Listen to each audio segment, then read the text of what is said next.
So I said to them, like, he's like that. He wouldn't talk to everybody. He will just sit and play with his cars and take hours and hours. He can sit by himself, and he doesn't actually get involved with new activities. I had discussion with the cat. Sometimes he struggled with routine, and it could be, and sometimes he was very stuck in routine where he just wanted the same thing, and then if something had changed, he didn't cope with that change. And at first, when I had to use Epic, I was kind of like, oh, what is this? All it was any child that I felt needed a little bit of extra support. You'd fill out some forms, do some observation on children, and then you'd get in contact with Kim, who plays a big part of it, and she's been amazing. I oversee the rollout of our early intervention services program. And then she told me, why don't you come on and join the meeting with Jacinta? So I'm here to actually help the educators to work with their family. And then I lead the meeting just as a conduit between everyone in the room, ensuring that the conversation is child-focused. It's a bit of a thing to throw around, that the parent is the expert on their own child. We really want to make that real and tangible for parents and for families. Coming here is looking at the teachers and telling them my difficulties and finding the answers, all the answers. It's like making new friends. It's like the best thing. Jacinta's at the stage of assessing Oscar and talking to Mum about whether he is school ready. The really important thing, it's one of the things that really comes out from it, is that the families are able to identify where their child needs support. They're the only way I feel like, helping me through all this difficult time when I was by myself with Oscar. And I wouldn't, because at that time I didn't have anyone. I know Mum's on her own here with Oscar, and so that just led us to do the best we can for Oscar. All I know is these guys are helping me. They're friends to me. Hi, my name is Meena Rani, and I'm Oscar's mum. And what's your name? Who is this? Oscar. Okay, Oscar. I'll do whatever it takes, for Oscar. High five. Yeah. Okay. Thank you, Oscar. Okay. Oh. Good boy.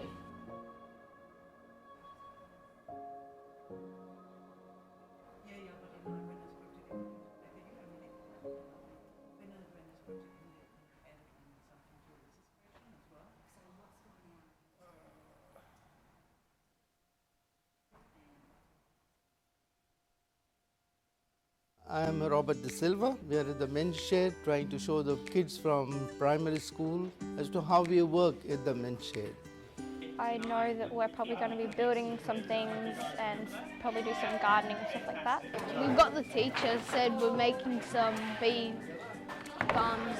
I'm excited to build the plants and the boxes. Yeah, it's fun, yeah.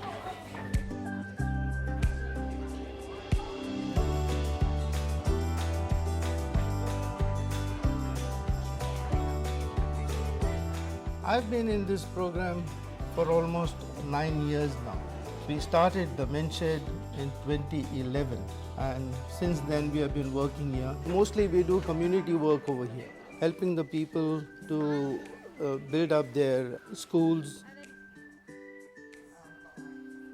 They meet us and they have something to do with their grandparents, and when they see us they've got a new idea of what life is about.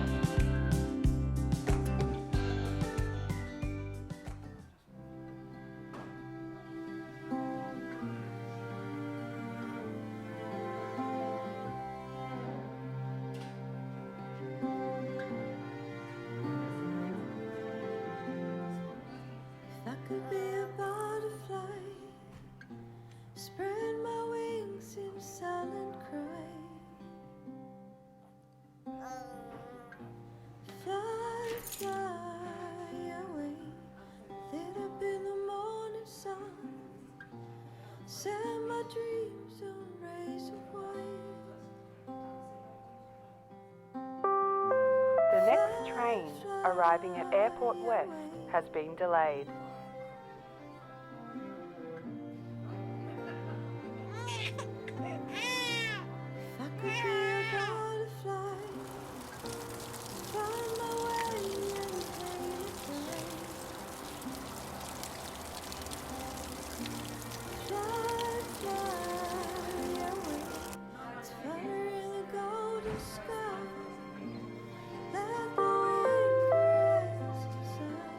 next train arriving at Airport West has again been delayed.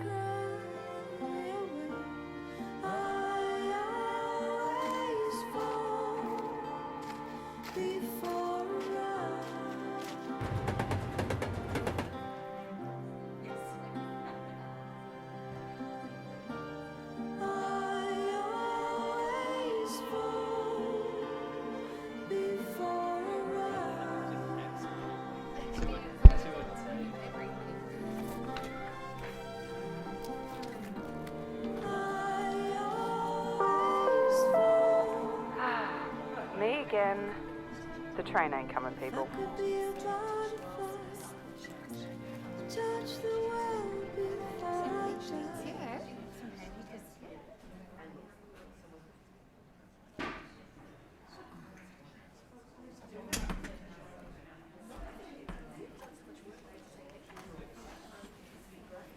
Five minutes till live stream.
Welcome everyone to the ordinary meeting of Council for the 26th of November 2019, which I now declare open.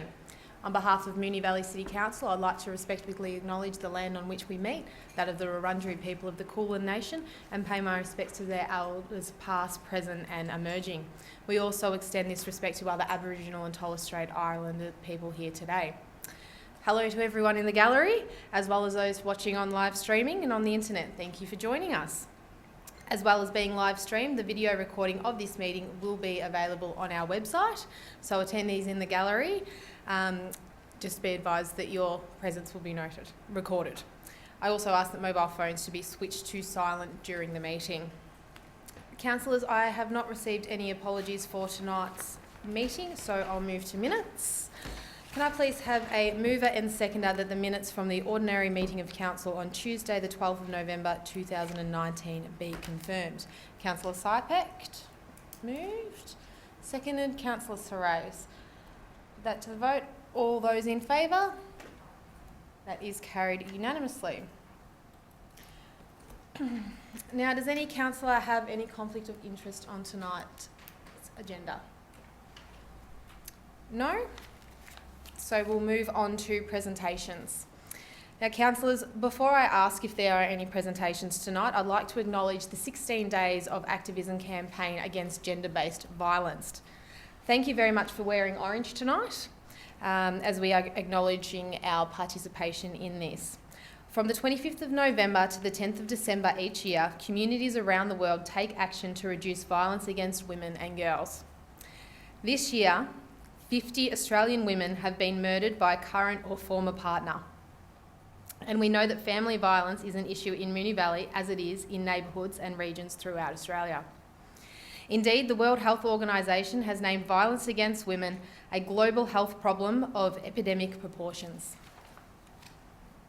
So Moonee Valley Council is playing its part to reduce this harm through a series of activities during the 16 Days of Activism campaign, and I encourage you to go to our Facebook page for further information. So I'll now move on to other presentations tonight. Councillors, do I have any presentations? Councillor Lawrence. Thank you, Madam Mayor. I have the pleasure of presenting to Council the latest publication by the Carolyn Chisholm Society, which is called Our Story So Far. Carolyn Chisholm have been around for 46 years in our municipality, either in Moonee Ponds and now they're up in North Essendon in Mount Alexander Road. They do a fantastic job for young and older women who, single mums and the like, who are in distress, and this is just a record that they've produced, a publication that tells us all about the great work that they've done and hopefully will continue to do in our municipality. So Jennifer Webber is the current CEO there, and I thank her for presenting this, and I pass this on. Can I also add, if I could, Madam Mayor, that they've got a bit of an appeal going for nappies over the Christmas period for young mums. So if anybody out there in listening to this, or watching I should say, is interested, apparently you can buy $10 for 40 nappies or something. Someone told me this today at, I think it's Woolworths or Big W, one of those. I was half paying attention, but I thought it was a very good opportunity to say, well, we can do something for somebody else this Christmas. There's your opportunity. So keep that one in mind. Thank you. That's great. Thank you, Councillor Lawrence.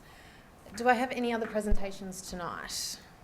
Councillor Nation. Yes, Madam Mayor, I have a presentation which is a letter and certificate of thanks from Moonee Ponds West Primary School, who would like to thank Council for our contribution to their recent Australiana Trivia Night, held Friday the 11th of October.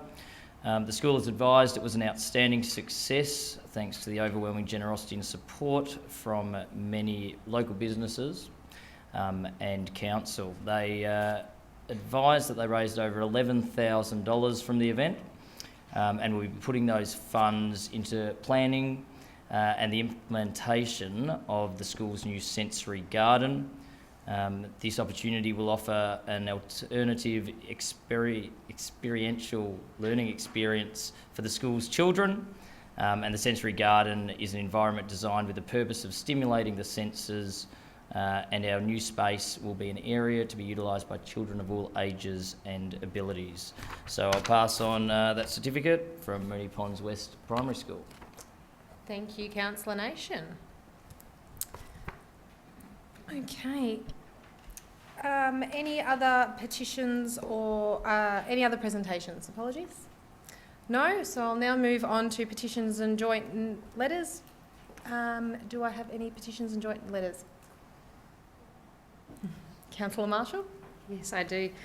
I have a petition signed by approximately 25 people who live in Ascot Vale, and they're ratepayers from Newsom and Stanford Streets in Ascot Vale.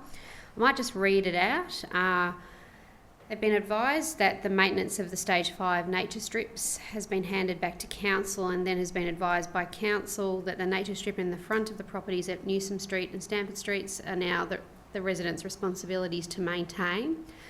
They believe this decision is unfair because their properties have no driveway or garage in front to have easy access to cut the lawn and maintain the nature strip.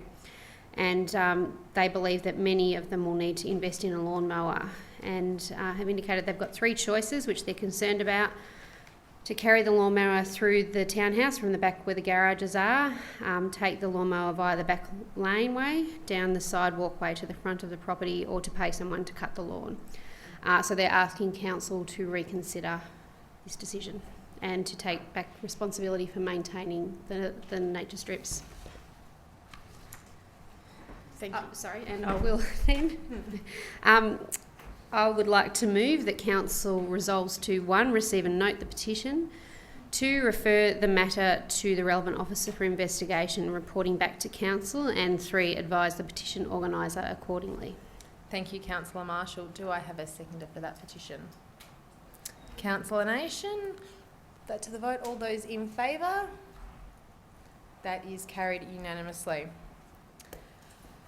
I believe we have another petition tonight. Councillor Counci. Thank you, Madam Mayor. Council's received a petition with 32 signatures requesting the introduction of 4-hour parking limits on both sides of Columban Avenue, Strathmore, on weekdays from 9 to 5 for the following reasons.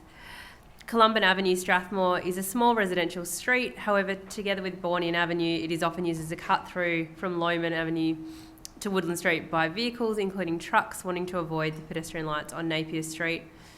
Growing numbers of rail commuters are parking on Columban Avenue on a day-long basis, and the dense parking limits the road to one narrow lane and often results in oncoming vehicles having to reverse. It also greatly restricts the visibility of residents exiting their driveways. As a result, the existing curbside parking situation poses a danger to pedestrians, especially the local school children, and cyclists, severely reduces the amenity of residents in the street, and limits parking options for people attending community events, including at the 2 nearby churches and primary school. 4-hour time limits would reduce parking density, promote safety and the amenity of residents. So I would like to move that Council receives and notes the petition, refers the matter to the relevant officer for investigation and reporting back to Council, and advises the petition organiser accordingly. Thank you, Councillor Counci. Do I have a seconder for that petition? Councillor Sharp. All those in favour? That is carried unanimously. I don't believe there's any other petitions or joint letters. No, so I'll now move to public question time. We have received questions from 2 community members tonight. I'll invite the residents to come to the lectern one at a time to read their question, and then I'll ask the relevant manager to respond. So I'll ask Alyssa O'Reilly to read her question. Thank you, Alyssa. Hello. Is the Council aware of the increasing unsafe traffic and pedestrian issues at Ascot Vale Special School, specifically the situation at the corner of Mascoma and Tasman Street? Thank you. I'll pass that on to our officer, Vincent Kamali. Thank you. Through the Mayor. Yes, Council is aware and is considering improvements to pedestrian safety. In October, the Ascot Vale Special School requested a meeting with Council's Transport Unit in order to investigate some of the road safety, pedestrian and parking challenges they are currently faced with. Council's Traffic and Transport Engineer has been meeting with Ascot Vale Special School and is currently liaising and working with the school to determine what arrangements can be made to address their current road safety challenges in the short term. Further discussions will be taking place to resolve longer term issues with the school. Thank you, Vincent. I will now ask Karen Standke to read her question.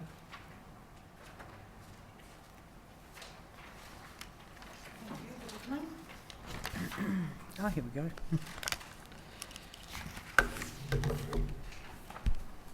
Thank you. I'm Karen Standke. Same subject. Would the council please consider a pedestrian crossing and increase signage for Ascot Vale Special School in both directions on Muskoma and Tasma Street? There is currently one sign on Tasma Street saying children crossing, and it is pointing in the wrong direction. Thank you for your question, Karen. I'll pass that on to Vincent Kamau. Thank you. Through the Mayor, as mentioned in response to the previous question, council officers will continue to liaise with the school regarding this and the broader matters around that. We thank you for drawing council's attention to the issue with the existing signage. Council's signage maintenance team will attend to the existing signage and adjust accordingly. Thank you. Thank you very much, Vincent. I don't believe we have any reports from special committees tonight, so I'll move on to the reports on the agenda. Item 10.1, the first report on tonight's agenda is the Airport West Local Area Traffic Management Study. Councillors, do I have a motion? Councillor Sorais? Thank you, Madam Mayor. I'd like to move the officer's recommendation. Thank you, Councillor Sorais. And do I have a seconder? Councillor Sypek. Councillor Sorais, would you like to speak on the item? I will briefly. The report basically provides a result of the community consultation for the Airport West Local Area Traffic Management Study, and it's recommended that through the final traffic management plan and final parking management plan, with some updated consideration of the community feedback, that this take place. So in December 2011, Council adopted the municipal parking strategy, including actions to complete a local area traffic management, which is known as LATM, implementation program. Council adopted the LATM process and priority program in May 2012 and most recently updated it in May 2018. The Airport West LATM study area is bound by the Tullamarine Freeway to the east, the Calder Freeway to the south and the Western Ring Road to the north. In June 2018, every property occupier and landowner in the Airport West LATM study area was invited to provide feedback to Council on issues, concerns and opportunities around the traffic and parking in the local area. So this was undertaken in the form of a circular and it included a questionnaire survey. So based on all the feedback that the council officers received through this consultation process, through the community and other stakeholders, the outcome of that report is the final draft that we're implementing tonight. There have been some additional changes in the attachment and they include Bose Avenue, Calder Freeway, El Reno Crescent, Para Road, Etzel Street, Thomas Street, Fullerton Road and Matthews Avenue. Quite a few of these are major arterial roads, so they come under the Vic Roads banner, if you want to put it that way, and therefore we're negotiating and discussing with them how we can rectify some of those issues that came about. There was a couple of other additions in here in relation to Halsey Road and other areas, but they have all been resolved through this motion. Great. Thank you, Councillor Sorais. Councillor Sypek? No? Would any other councillor like to speak on this item? No? In that case, I will put that to the vote. All those in favour? That is carried unanimously. Item 10.2 on the agenda is titled the MV 2040 Action Plan Fair Draft. Councillors, do I have a motion? Councillor Nation? Thank you, Mayor. I'd like to move that Council endorses the draft MV 2040 Action Plan Fair for public exhibition from the 27th of November 2019 to the 24th of January 2020, with a view to bringing it back to Council for endorsement in early 2020. Thank you, Councillor Nation. Do I have a seconder? Councillor Gacci-Marici? Thank you. Councillor Nation, would you like to speak on the item? Yes, thank you, Mayor. I'm really excited to move Moonee Valley City Council's Fair Action Plan draft, that if adopted tonight will now go out to public exhibition through until the 24th of January. The FAIR theme is one of the key pillars of Council's long-term strategy and guiding vision, being the extensive piece of work undertaken during this Council term, being MV 2040. The FAIR theme focuses on reducing inequality through neighbourhood place-based approaches by working with target populations who face barriers to inclusion. In essence, FAIR is about reducing inequality to ensure Council can deliver better health and wellbeing outcomes for the entire Moonee Valley community. This action plan becomes a guiding document for Council over the next 6 years. It will bring together a range of separate action plans, policies and strategies, including Council's Early Years Plan, Disability Action Plan, Diversity, Access and Equity Policy, LGBTIQ Action Plan, our Active Ageing Strategy, our Youth Strategy, and our Community Safety Plan. Each one of these documents has been an important step in the creation of this FAIR action plan.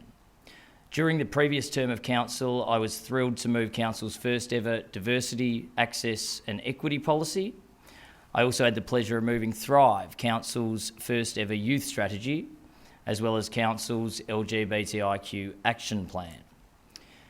To appreciate how far Council has come as a progressive, fair, diverse and inclusive organisation, I went back and had a look at the Council Plan 2019 to 13 over the weekend, which was a guiding document for our Council when I was first elected in 2012.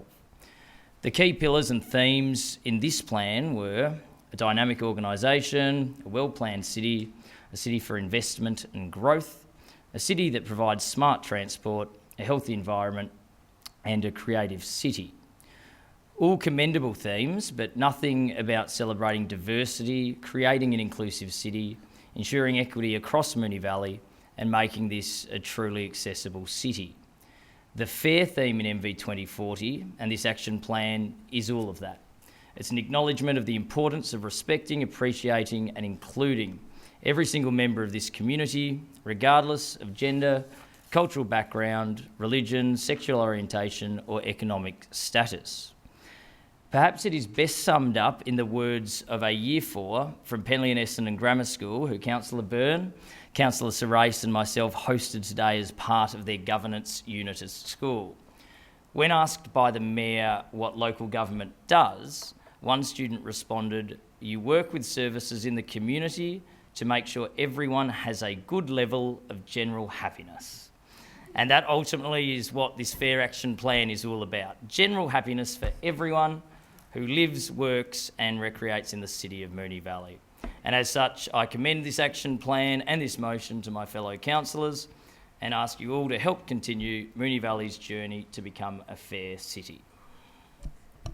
Thank you, Councillor Nation. We might need to pay that grade 4 for a nice tagline for the future. Councillor Counci Marici, would you like to speak on the item? Thank you, Madam Mayor. I will briefly. I think the part that really excited me earlier in the year and last year about 2040 was about the fact there was going to be achievable objectives that we would see start to be delivered towards the end of our term, and we would see plans being put in place, and this is another really fantastic example of that in terms of how we move forward in the next 5 years for inclusion, access and equity. For me, there's a piece around bringing together a bunch of other policies in a holistic manner, the ability for us to be streamlined about our approach. But for me, the real strategic directions that I think I'm excited about, there were a city that celebrates diversity. Number 2, we're a city with a dynamic network of services and facilities. Number 3, we're a city where people are healthy and safe. Number 4, a city where residents can engage, participate and influence change. And 5, that we're a city with housing for all. And for me, I think there are some people who might not read the full action plan. I would really hope everyone does whilst it's on exhibition. But I think that some people who watch the live stream or read just the report and don't actually open up the action plan won't know what target populations means. So I was really wanting to highlight as well for those who don't understand the people that we're trying to work with to specifically include and engage and involve Aboriginal and Torres Strait Islanders, cultural and linguistically diverse cold communities, those with low income, homeless and under housing stress, children, young people, older people, carers, those with a disability or mental illness, the LGBTIQA+ community, and also those who are socially, locally or technologically isolated. So there are so many communities that we need to put in a strategic effort with to engage and involve in our community. And it's about improving the health and wellbeing outcomes for our entire community in doing that. There's 10 major projects that's going to happen through. So they're around celebrating diversity, economic participation, power of place, which is about activating the little community hubs in each neighbourhood, removing barriers to access, safety for all, neighbourhood empowerment, healthy neighbourhoods, inclusion and diversity in recreation, mental health and wellbeing, and affordable and diverse housing. And across those 10 major projects, there's nearly 150 different action items that have been identified as part of this plan. So when you think about 150 different little actions in our community, every single one of those will go away to making sure that our community is more inclusive for everyone and that we deliver health and wellbeing outcomes for everyone in our community. So I am really excited to commend this plan for public exhibition, and I really genuinely hope that people read through the action items and read through the strategic directions and the projects. There's so much there to work with, and there'll be something there for everyone that they might find interesting. So thank you. Thank you, Councillor Counci. Would any other councillor like to speak on this item? Councillor Marshall? I keep on turning my microphone on and off. Yes, I'd like to speak briefly, but Councillors Nation and Counci have said it beautifully. And as someone whose whole life, I think one of my guiding principles is fairness, and more often than not, the things that aggrieve me are things that I feel are unfair. So I am delighted to see this particular policy come before us. What's also delightful is the fact that consolidation process, I think, is really important, because again, if we want it to be accessible to people, rather than having to go on our website and track down 5 different things and think, oh, how does this one interact with that one? This is one reference point for people to be able to pull out. In addition to being someone who is very firm and very driven about the idea of fairness, I'm also very pragmatic, and the things that are set out in this particular plan they are very clear and achievable goals. So you will know exactly what Moonee Valley is going to be doing and trying to achieve. It's not a bunch of buzzwords put together as sometimes policies can be. This is very clear, and as Councillor Counci said, I would really recommend people pick it up and you'll be able to have a look through, and if you think that we've missed anything too, that's the whole point of having these exhibition processes. If you think in there that there's something that we should be doing that we aren't proposing, then make sure you put that in your submission. But it's very easy for people like us sitting around here to forget that there are such levels of disadvantage and that not everyone has that level playing field. And we have a moral obligation, among other obligations, to try and help level that playing field. And I think that this can play a big part in doing that. Thank you, Councillor Marshall. Would any other councillor like to speak on this item? Councillor Cusack? Thank you, Mayor. First of all, thank the councillors who have moved and seconded this motion. It's absolutely essential that we get this part of our 2040 plan up and running as soon as possible. It's about very much how our council responds to its community and the needs of the community, and how people with need are able to be accommodated within our community in a sensible way. Everybody, previous speakers have pointed to the fact that this is about bringing together a number of plans that have created, for often in people's minds, obstacles or unfair ways of going forward, where there might be contradictions or there may even be really obscure things in them that just don't speak to the individuals. finally we've now got a way of talking to our community with confidence that when we're proposing activities and so on like that, that it's been looked at through a diverse number of lenses that bring it together in one way. And the idea of 12 departments in this council fixing its mind on what it means to be somebody with particular needs who is in the process of going through not just accessing the obvious things like services at neighbourhood houses or medical or health things, but the whole area of where is our housing going to, the questions about sort of if you plan something, have you taken into account the other obvious things in planning, how does that actually work, and so on like that. So over the next 6 years, I would anticipate and want to see this council's staff picking this up as second nature and putting it in and inserting it into all of their bits and pieces that they do, and then finally their decision making. The plan has two big foci, I suppose. One is on the internal stuff that we can continue to improve and link together, but it's also about how we react on the external thing.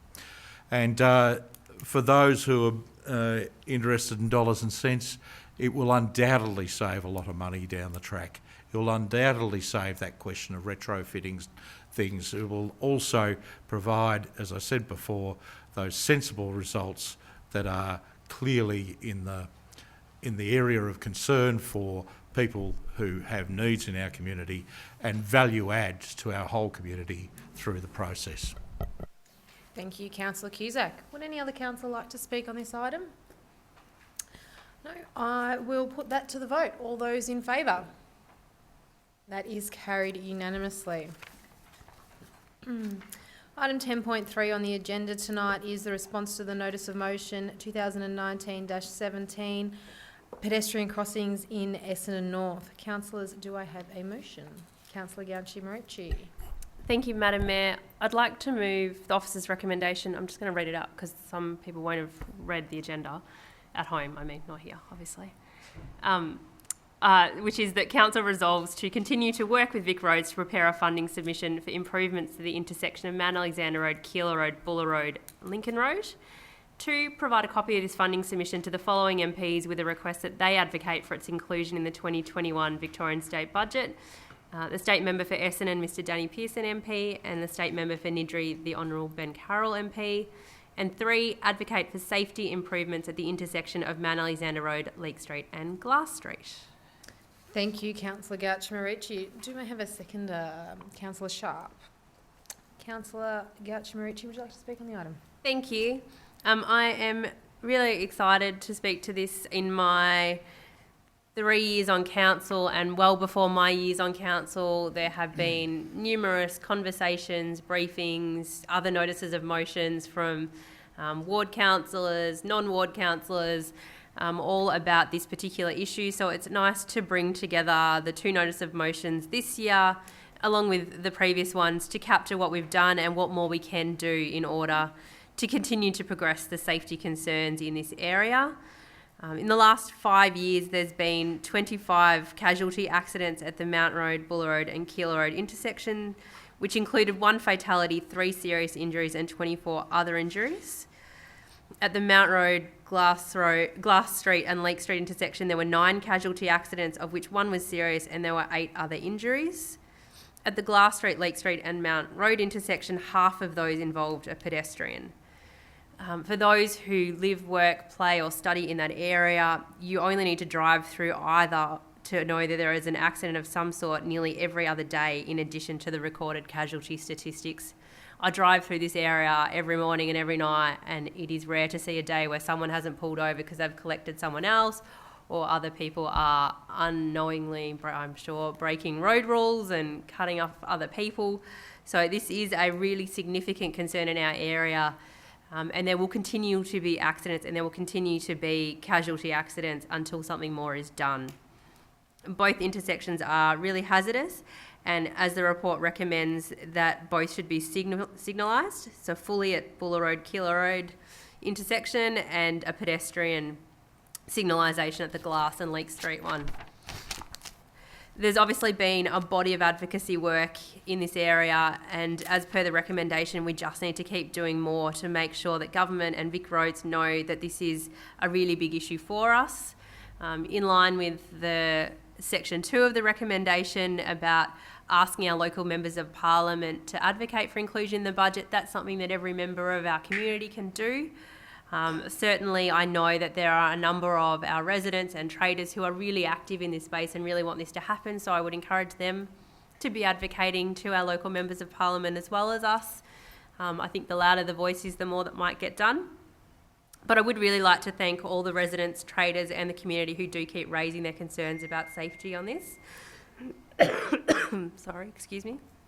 As long as we keep raising these issues as loud as we can, we'll also keep advocating for better outcomes at council as well as with your groups as well. So thank you. Thank you, Councillor Counci. Councillor Sharp. Thank you, Madam Mayor. Certainly happy to support this recommendation stemming from the notice of motion, or a couple of notices of motions from gone past. I think it's really imperative that we continue to progress and continue to put pressure on in order to get funding to signalise this intersection. I think I've been banging on about having this intersection of Mount Alexander Road, Keeler Road, Buller and Lincoln Road signalised for, it feels like, forever. So it's something that's vitally important. I mean, you only need to stand on the corner of the Lincolnshire Arms Hotel and watch the traffic, but actually I wouldn't stand on the corner, I'd probably stand back at Queen Street in case you get taken out, because even if there's not a casualty, there's a near miss there at least, probably every hour at least, especially at peak hour. As Councillor Counci mentioned, the traders are all on board and they see it for themselves on a daily basis as well. So you only need to go into one of the shops there and ask them, what's happened during the day, and they'll let you know, because there's always a near miss, casualty, or not even a casualty, just a crash. So something that we really need to keep progressing, and like I said, I'm very pleased to see this recommendation here. Certainly the safety improvements around the Mount Alexander Road, Leake Street and Glass Street too are vitally important as well with regard to pedestrians. You take your life in your hands whenever you cross that road, and I don't like it at the best of times myself. So whatever we can do to keep the pressure on, I think can only be of benefit to our residents and everybody who uses this intersection. It's a major intersection. It's probably the biggest one in our area, other than Moonee Ponds, obviously. So looking forward to seeing where this all ends up. I will note that it was acknowledged in our advocacy plan of 2018 to 2021. And as an addition to our advocacy plan until 2021, that we continue this to progress this as well, and to continue to advocate for funding to be able to get it happening. So thank you very much. Thank you, Councillor Sharp. Would anyone else like to speak on this? Councillor Soros. Thank you, Madam Mayor. I'm glad that this has come about and it's been raised. I did raise a motion similar myself back in March of this year. But it doesn't matter who raises these notices of motion. The facts are that something needs to be done. And as Councillor Counci said, this has gone on for several years. We've had fatalities. We've had too many accidents happening. What should be done is, if we want to take a model example, we could look at the Flemington Road intersection at the top of Flemington Road there in front of Peter McCallum, where you've got that massive roundabout, and you've got William Street and Elizabeth Street and Sydney Road and Flemington Road all coming into that area, which they've signalised. That could be used as a bit of a role model for us to put that. I'm not sure if our officers have or not, because I noticed that they meet bi-monthly with Vic Roads. I noticed that Danny Pearson has taken some action in forwarding our letters on to the Minister for Transport, etc. But nothing's actually happening. So when does the action happen? What do we need to do to get things happening? So, as Councillor Sharp and Councillor Counci have said, let's just continue to advocate, but let's ask for some results and ask for some action to actually be taken. And that involves obviously financial dollars, which are always hard to find, but this has gone on for too many years now and it's time for action to take place. Thank you, Councillor Sorais. Would any other councillor like to speak on this? Councillor Lawrence. Thank you, Madam Mayor. As the only ward councillor not to speak on this, look, the intersections at Mount Alexander Road, Keilor Road and Lincoln Road particularly are declared arterial roads, and Vic Roads is the responsible authority.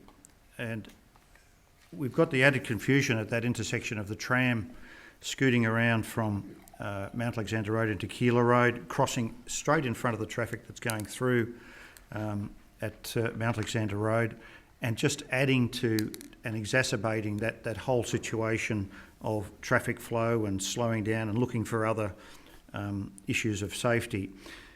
These are very busy traffic intersections with car and bike movements, pedestrian movements, tram movements, all happening at the same time. It's a concoction to just.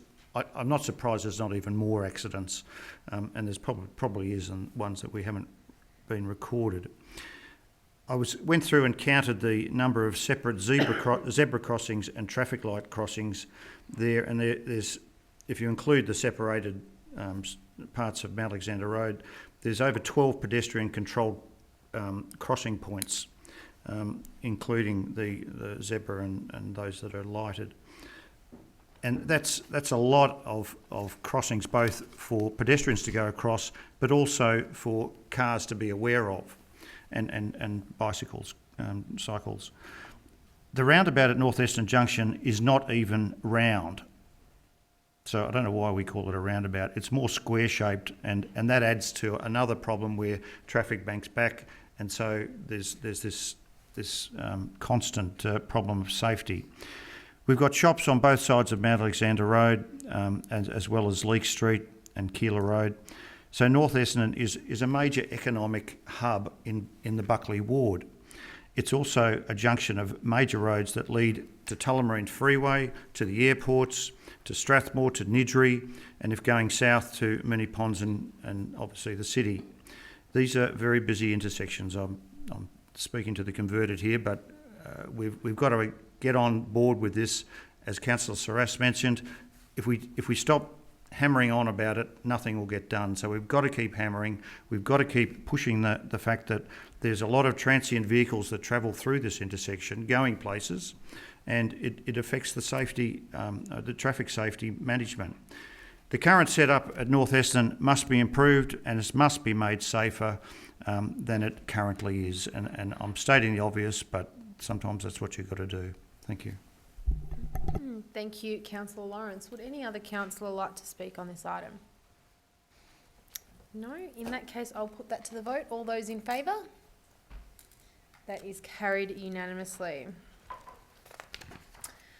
Item 10.4 on tonight's agenda is titled Update to Responsive Notice of Motion 2018/17 Commercial Car Hire. Councillors, do I have a motion? Councillor Marshall. Yes, I'll move a motion in the form of the officer's recommendation. Thank you, Councillor Marshall. Do I have a seconder? Councillor Sypek. Councillor Marshall. This is really just a follow-up from a previous report we received that followed on from a notice of motion from some time ago.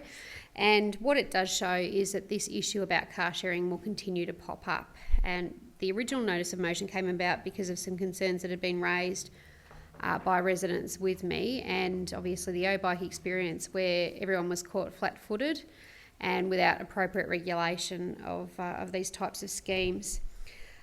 Now, the officers have set out in some detail in the report about the Share Now model, and that was something I'd not actually heard of before this particular report, but it pretty much sounds like anarchy. So I'm happy to support the officers' recommendation, which is to not support this free-floating car share model.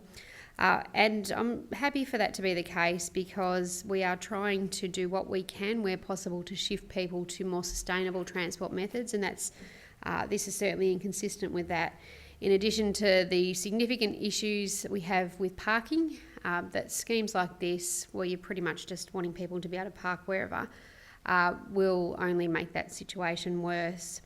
So it's really positive to see what's been done in here too around further education and policy work about sustainable transport methods. And I know that that will be work that will continue through the connected action plan that will come up probably sometime next year, I'd be expecting. And that will be a challenging and interesting piece of work that certainly very much look forward to reviewing that. One thing that reading this report reminded me about, which sometimes I forget, but I do tell people, the travel maps that Council has on our website, and our brand new website. You can check it out while you go in there finding your travel map. They're actually good. They have an enormous amount of information digested into a small document, but they're really good guides on any mode of transport that you can think about through Moonee Valley and how to access it. So if you are struggling for ideas about how you might like to get around Moonee Valley, go out and check out the travel maps. Thank you, Councillor Marshall. Councillor Sypek, would you like to speak? Yes, thank you, Madam Mayor. I always question myself when I second one of Councillor Marshall's motions, because I don't know whether she ever leaves me anything to say afterwards. So she's quite elegantly said everything about this motion, and I'm happy to support. Thank you. Thank you, Councillor Sypek. Would any other councillor like to speak on this? Councillor Nation.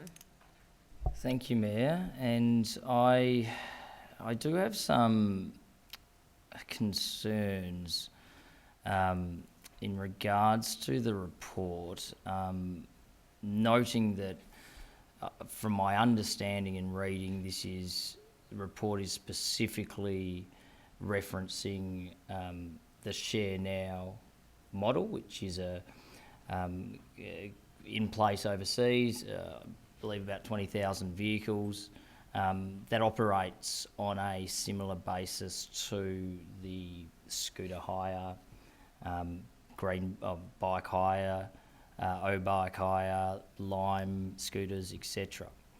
From my reading, that it does not, the resolution would not pick up the car next door model, because that is not a free floating car share model, because they're owned by individuals with the car primarily parked at or in front of the person's house. I don't know if I can ask that as a point of clarification to an officer.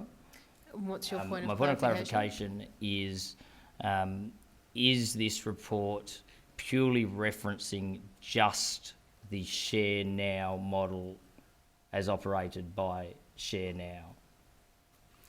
Thank you. I will pass that through to you, our CEO, Brian Lancaster. Through the Mayor, yes, that's correct. It is Share Now. We haven't addressed car model that you attend to. So this is the issue with this, is it applies across just more than one municipality. So trying to get the permit parking issue resolved across more than one municipality is a bit of a challenge.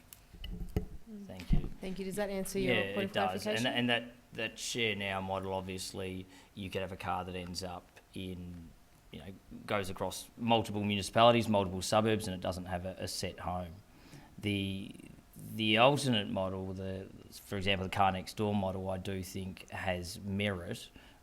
We do actually in our municipal parking permit policy recognise car share as having, I think, is higher on the curbside hierarchy than residential use. So while I acknowledge through this report that the particular model Share Now we are not supporting through the resolution, I do think we need to keep our minds open as to how people are using vehicles, how people in high density areas such as around Moonee Ponds are using vehicles.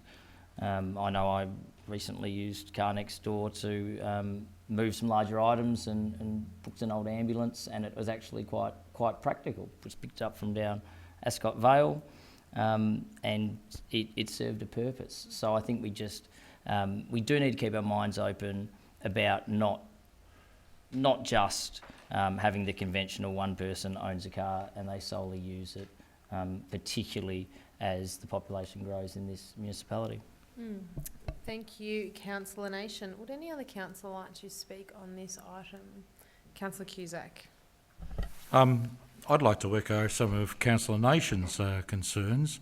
I'm happy enough to support the motion as it stands, but I think we should be much more cautious about closing off options. The floating car share idea and so on like that is somewhat revolutionary for Australia, but as Councillor Nation pointed to, it's got a well-established life in particular in Europe. And I've been in Cologne where I've seen it in action big time, and it is an extraordinary notion. And what BMW did, which started this whole thing off, was they surveyed 18 to 25-year-olds and said, would you sooner have a BMW, if we could give it to you tomorrow, or would you have one of these, mobile phone? And without a doubt, the response was they wanted a mobile phone. And the way BMW started to view their life at that point was that they are not a provider of cars, they are a provider of transport. And when you make that mental leap, you then start to think about how can you apply a model like this.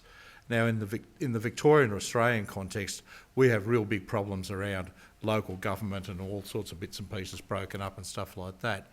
But the conversation needs to be had and continued, both with manufacturers of cars or importers of large number of vehicles in this country, government, local government, and, can I say, developers and planners. We're forever being told that you have not provided enough car spaces in development. Well, one way for that to actually get around is if you thought about how a number of people in a development could in fact have a number of these cars and just be able to use them as required. Now, the notion of having this is not an app like your yellow bikes. Get that out of your head.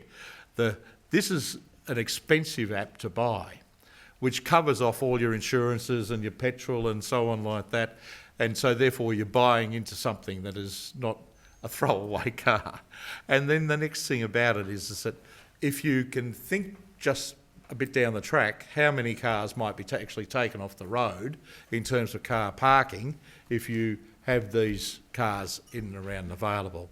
And I think that we need to, well, I would have thought that this motion might have been enhanced a little bit by saying that we would not only just keep an eye on it, but be proactive in that space, because I think that, I mean, clearly cars are a critical part of our community, the infrastructure in which we move in, and that we need to think very carefully about sort of what are the other options. We've tried, you know, there are things out there, as we all know, and it should be part of the mix of the overall set of ideas and things that we do in this community, not be separated out and then let float and die. Okay, thank you, Councillor Cusack. Would any other councillor like to speak on this item? Councillor Marshall, I'll allow you to close if you'd like. Look, only to say that I think the initial report addressed some of these issues that have been raised by Councillor Nation and Councillor Cusack. Obviously, where you've got high density developments, it is incredibly prudent and sensible to actually, in that development itself, and we have done this, to provide spaces for car sharing. So I think that there's a distinction between what brought this to council via a notice of motion in the first instance, which is in residential streets where you've got single dwellings and high density dwellings. To me, they are separate situations, and I am entirely supportive of car sharing in high density. I think it's the only way you can go.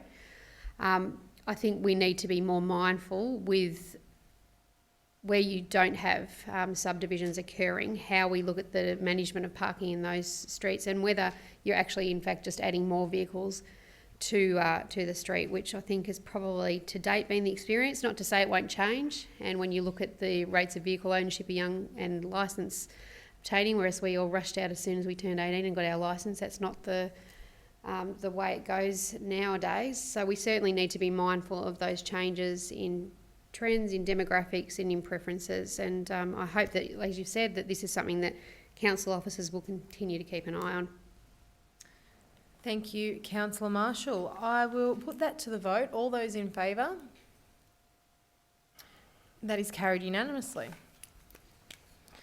Item 10.5 on tonight's agenda is response to petition Market Lane, Aspen, Hall Street's traffic flow. Councillors, do I have a motion?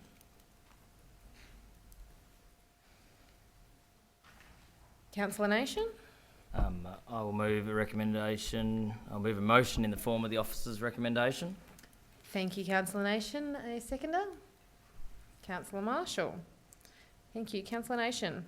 Thank you, Mayor. So this is a response to a petition which Council received containing 144 signatures from the residents around the Moonee Ponds Activity Centre, just in regards to how traffic movements are currently occurring and some recommendations for how they should occur. The motion is fairly self-explanatory, and I think it is a fairly logical way forward. So we don't have the screen on, but the motion is to retain the existing traffic flow arrangements in Market Lane and Aspen Street, Moonee Ponds, on the following grounds. 1, developments in the MPAC area are not completed, occupied or fully operational. 2, roadworks in the area are not completed and the road network is not fully operational. 3, it is currently not possible to complete the necessary traffic investigation to determine if the requested changes are warranted. And 4, the requested changes may contradict the traffic planning work that is part of the MPAC to 2040 local planning currently underway. And I think that hopefully will appease some of the petition signers. We acknowledge that there is issues in traffic movements around there, and there is going to be even more significant issues. But the important thing is to let council complete its MPAC work, let the developments finish, and then work out how traffic should move around the area. So by moving this motion, I'm in no way saying that we don't acknowledge the petitioner's request and the issues that are currently that they're currently experiencing, but we are in the process of some really extensive work in the area. We'll see. You can look out the window and you can see the buildings are still going up. So let's wait. Let's just tread water for a little bit, and then we can make some decisions which are practical and which will hopefully benefit all that access the area. Right. Thank you, Councillor Nation. Councillor Marshall. Look, I concur with Councillor Nation, and I think we'd risk, if we made these changes now, the situation where there are unforeseen consequences with the other developments coming on board, and we end up having to backflip or make a decision that has to undo this. So I think we wait, we see the developments that come on board, how they actually do affect traffic flow. I mean, obviously there's modelling that occurs, but sometimes human behaviour doesn't necessarily align with the modelling. So we will see how that plays out. And like Councillor Nation said, in principle, I don't have an issue with considering this, but now is just not the right time to do so. Thank you, Councillor Marshall. Would any other councillor like to speak on this item? No? Sorry, just in the nick of time. Councillor Sorais. Look, I support the motion, and I agree with what Councillor Nation and Marshall have just said. It is a little bit premature for us to take any action on this. And unfortunately, this whole issue has arisen because of a planning application that was rubber stamped, if you want to put it that way, by the Minister for Planning back a couple of years ago. And Moonee Ponds and this council have to wear that. So we are the ones now that have to try and fix the issues and problems that are emanating because of these developments. Even now, as you go along from Hall Street through to Margaret Street, if you want to get across the railway line there is traffic banked up everywhere. It is just a nightmare. So heaven help us when this is completely developed and we've got residents living there, and it's all very well for developers to say, oh, but there's a station there and there's trams and there's buses, but by the time they get to Moonee Ponds Station, they're absolutely chockers. So it's a difficult one. I know I don't envy our staff for wanting to try and find the best outcomes for this, but let's wait and see once it is completed what the outcome will be and what, if anything, we can actually do about it. Thank you, Councillor Sorais. Anybody else like to speak on this item? No, I will put that to the vote. All those in favour? That is carried unanimously. Item 10.6 on tonight's agenda is participation in the City's Power Partnership Program. Councillors, do I have a motion? Councillor Marshall? Yes, I'd like to move a motion in the form of the officer's recommendation. And a seconder? Councillor Cusack. Councillor Marshall. This is a program that we've been asked to participate in, and it's one that's really exciting in some ways because it focuses on supporting councils and celebrating carbon emissions reductions. Also really helps provide connections and networks between councils, and that ability to leverage off the experience of other councils and the expertise of others. So you're not having to reinvent the wheel all the time, which I think is incredibly important.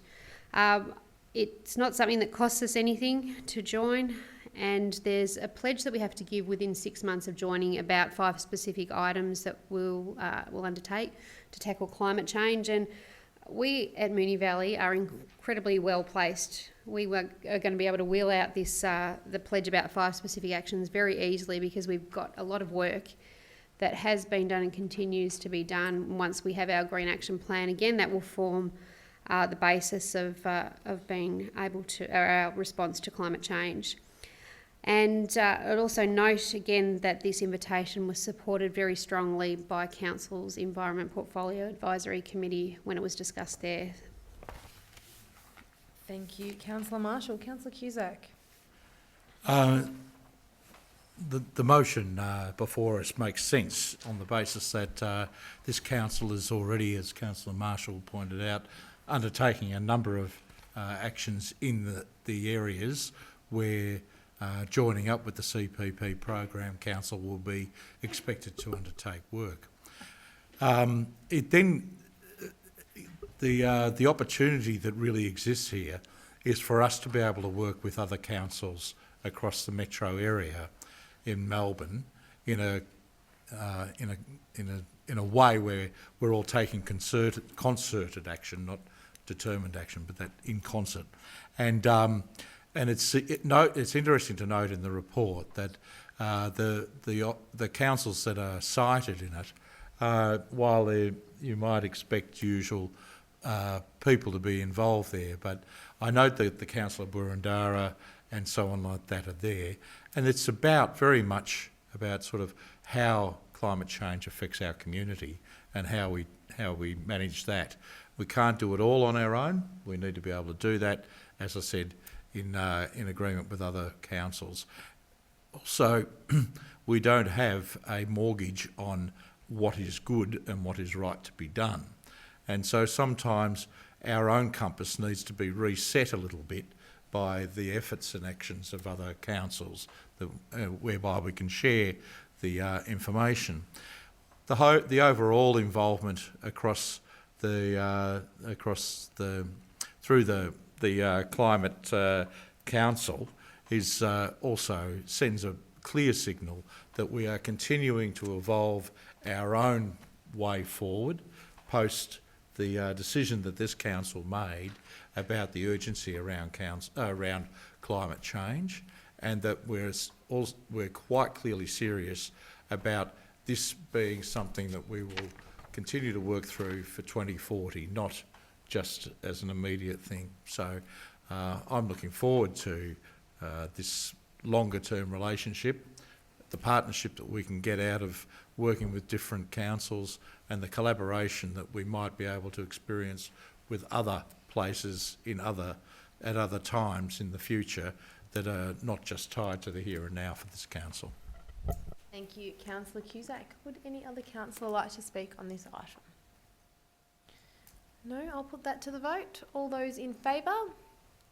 It is carried unanimously.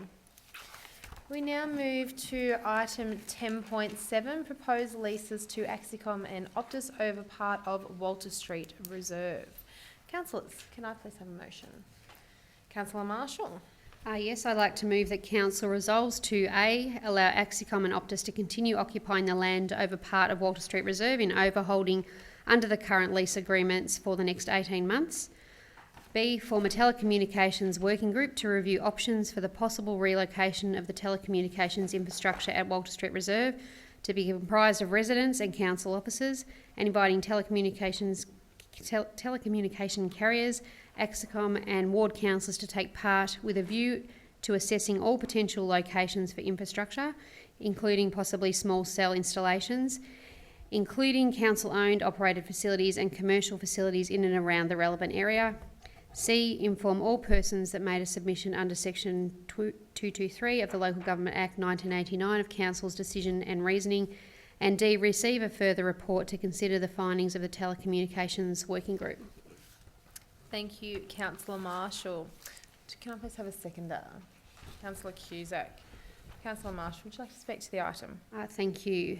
So this is, it's stating the obvious to say this is a complex issue, and it's reminded me too, as I've gone through and thought about potential options, about the importance of not being black and white in our thinking. And sometimes we do have to try and look at compromises and other ways of approaching these types of issues. As people would remember, as councillors would remember, we deferred this report from the last council meeting. And what we have is a difficult situation where we're trying to balance up competing interests. And, obviously there's an interest in having good mobile phone reception. We have the interests of the residents who purchased the properties on the understanding that the telco towers would be shifted. And then we have concerns, obviously, too, about not shifting the problem to another group of residents. So, as indicated in the motion, what we have is a proposal to set up a working group with the relevant stakeholders and to really sit down and do that exercise of plotting out, okay, what's needed and what sites do we potentially have that we could use to have telco infrastructure. And if you think about this area of Ascot Vale, there's a lot of space. There are lots of facilities that are council owned. We do have obviously commercial areas nearby. We've got the transfer station also not too far away. So I think that there is value in being able to do that exercise and explore fully all of the options that might be available to remove the infrastructure, because I think it is fair to say that if this was to be, if there was no tower there at the moment and this was a residential area, it would not be put in as it is. I don't think anyone is kidding themselves of that. So I think it's really incumbent on us all to sit down and to try and work out whether we can come up with a solution to this issue. So we will see how it goes. I think 18 months is the right time to be able to sit down and work out what are the things that we need to consider, what data and evidence do we need, and to see if there's a solution that can be reached that is happy for everyone. Thank you, Councillor Marshall. Councillor Cusack. There's been a lot of sport in the papers about local government not performing well, but this is actually a motion that is about local government really operating at its best. Us being the point or a fulcrum in which we can actually sit between with our residents and also with the telecoms and try and work out a solution, as Councillor Marshall has said, to a very sticky problem that has occurred as a result of expectations that were given to residents on one hand when the development of the Ascot Chase occurred, and also what has obviously occurred with telcos over the years with their involvement down at Walter Street when nobody was around. But now we've got expansion and growth and change in community. We need to work our way through it. I think this proposal before us presents us with an opportunity, and I know the telcos won't be terribly happy about it, but if we can get that 18 months and sit down and really think what are the options, rather than what was being proposed, which was renew the lease, don't worry about the options, and we just want to charge on because a mobile phone is more important than anything else. I only ask people to spend 2 minutes down at Walter Street Reserve and look at those towers and how they, well, aesthetically they're a blight, but in my opinion, but in another sense they are a blight on the people's backyards and the way they envisage their lifestyle would be when they bought into the area. So what we're now talking about is getting the telcos to look at options and to work with the community actively in this space. And I think, you know, once you do that, and if we can do that in all good faith and get something out of it, well, great. If it doesn't work, well, we've given it the old college try, and but we're still engaged with both sides of the game, and that's really, really important for us. And it may be that there is a learning, even if it comes out negative, there'll be learnings that come out of that we can start to apply and advocate about, because the way communication develops into the future will still keep developing or providing us with these sorts of challenges. It might not be in this form in the future, but the principles will still be the same, and we need to be maybe cognizant of that and how we can actually take forward decent arguments around it. So I commend the motion. Thank you, Councillor Cusack. Would any other councillor like to speak on this motion? Councillor Nation. Thank you, Mayor, and I'm happy to support this motion, noting it is an extremely practical way forward.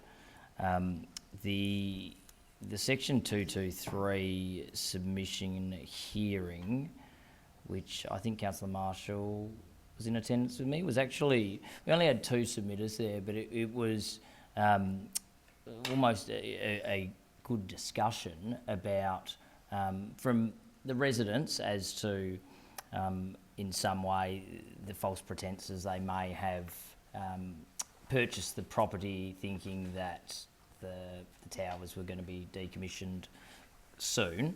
But also for us to have that discussion with them that if the tower ultimately was removed, there may be a lot more infrastructure that then has to be thrust upon the residents, and the stalled TPG 5G rollout throughout Travancore is a good example of that. And the report and the attachments as well, and there's quite a extensive response by council officers in the attachments, does indicate that losing that tower may result in 12 to 24 smaller low impact towers or sites being installed throughout Flemington and Ascot Vale. So it was a good discussion, the submission hearing, for obviously those affected residents to also understand that this, at present, this tower is a necessity in terms of people getting mobile coverage through Optus and Vodafone in that area. But also, nutting out practical ways forward. And I think if that discussion with 2 residents was productive, then going back and having consultation with that broader enclave estate is the practical way forward.